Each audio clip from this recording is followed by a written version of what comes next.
Guys, ഞാൻ ഇന്ന് വന്നിട്ടുള്ളത് ഒരു ഡയറിയുമായിട്ടാണ്. അപ്പോൾ നമുക്ക് ഡയറി തുടങ്ങിയാലോ.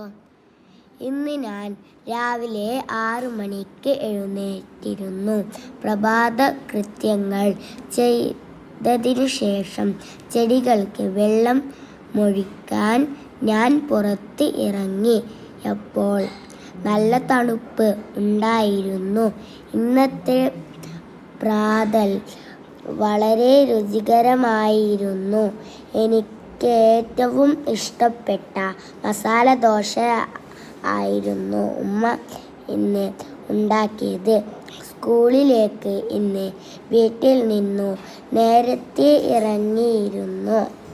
സ്കൂളിലെത്തിയ ശേഷം അല്പനേരം എൻ്റെ കൂട്ടുകാരുമൊത്ത് പാട്ടുപാടി കളിച്ചിരുന്നു. ഇന്ന് സ്കൂളിൽ പുതിയ പാഠങ്ങൾ ആയിരുന്നു ടീച്ചർ പഠിപ്പിച്ചത്.